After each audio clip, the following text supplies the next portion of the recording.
శ్రీమాత్రే నమః. Welcome to the Bhavani astrology and vastu. ఈరోజు మనం చంద్రాది యోగాల గురించి తెలుసుకుందాం. జాతక చక్రంలో లగ్నాత్తు ఏర్పడేటువంటి యోగాలు ఉంటాయి, అలాగే చంద్రుడి నుంచి ఏర్పడేటువంటి యోగాలు ఉంటాయి.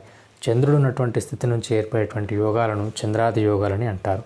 ఈ చంద్రాది యోగాల్లో ముఖ్యంగా అనఫా యోగం, అట్లాగే సునఫా యోగం, దురుద్ధర యోగం అనేటువంటి యోగాలు అనేటువంటివి మనకు ఏర్పడుతూ ఉంటాయి.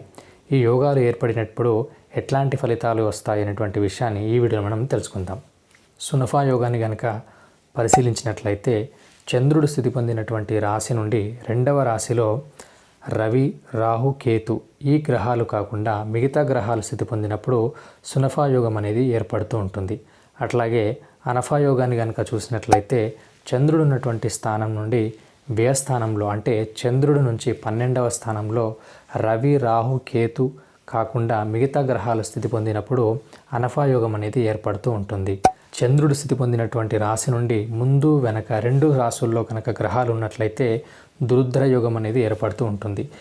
ఈ చంద్రాది యోగాలు ఏర్పడినప్పుడు జాతకుడికి మంచి ఫలితాలు అనేటువంటివి ఏర్పడుతూ ఉంటాయి. అనఫా సునఫాలు ఏర్పడడానికి కారకమైనటువంటి గ్రహాల రీత్యా ఆ యొక్క ఫలితాలు అనేటువంటివి జరుగుతూ ఉంటాయి.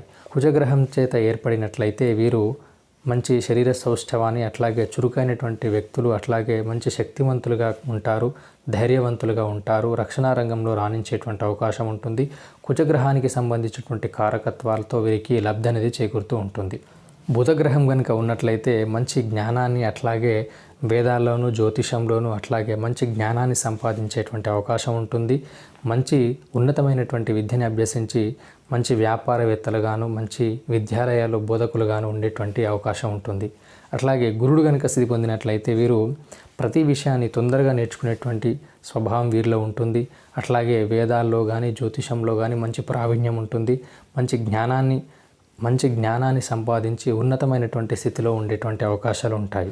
శుక్రుడు కనుక స్థితి పొందినట్లయితే ఆర్థికంగా బలంగా ఉంటారు, అట్లాగే మంచి ఇల్లు, వాహనాలను కలిగి ఉంటారు, విలాసవంతమైనటువంటి జీవితాన్ని గడిపేటువంటి అవకాశం ఉంటుంది. శుక్రగ్రహానికి సంబంధించినటువంటి కారకత్వాలు వీరి జీవితంలో ఎక్కువగా జరుగుతూ ఉంటాయి. శని కనుక స్థితి పొందినట్లయితే వీరికి ఒక మాస్ ఫాలోయింగ్ అనేది ఉంటుంది. తక్కువ స్థాయి నుండి అంచెలంచెలుగా ఎదుగుతూ ఉన్నత స్థాయికి ఎదిగేటువంటి అవకాశం ఉంటుంది. వీరు ఎక్కడున్నప్పటికీ ఒక సంఘానికి నాయకత్వం వహించేటువంటి నాయకత్వ లక్షణాలు వీరిలో ఉంటాయి.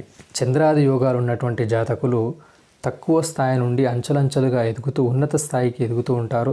స్వయం కృషితో ఎదిగేటువంటి లక్షణాలు వీరిలో ఉంటాయి. అట్లాగే జనాలతోటి సత్సంబంధాలు అనేవి ఉంటాయి. వీటిలో బంధుప్రీతి అనేది ఎక్కువగా ఉంటుంది.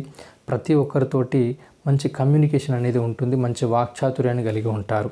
ఇక అనఫా సునఫా యోగాలు ఏర్పడినప్పుడు శుభగ్రహాలతో సునఫా యోగం ఏర్పడినప్పుడు ఎక్కువగా శుభ ఫలితాలు ఉంటాయి. అట్లాగే పాపగ్రహాలతో అనఫా యోగం ఏర్పడినప్పుడు శుభ ఫలితాలు అనేటువంటివి ఉంటాయి. ఇక దురుద్ధర యోగం ఏర్పడినప్పుడు ఆ జాతకుడి యొక్క ఆర్థిక స్థితి, అట్లాగే ఉన్నతమైనటువంటి స్థితిలో ఉండడం, మంచి వాక్చాతుర్యం, జనాలతో సత్సంబంధాలు ఉండడం, రాజకీయంగా కూడా రాణించేటువంటి అవకాశం ఉంటుంది. ఈ విధంగా చంద్రాది యోగాలు అనేటువంటివి ఈ విధమైనటువంటి ఫలితాలను ఇస్తాయి. చంద్రాది యోగాలు కనుక మీ జాతకంలో ఉంటే వాటి యొక్క ప్రభావం మీ జీవితం పైన ఎలా ఉంది అనేటువంటి విషయాన్ని కామెంట్ సెక్షన్లో తెలియజేయండి. Thank you for watching this video.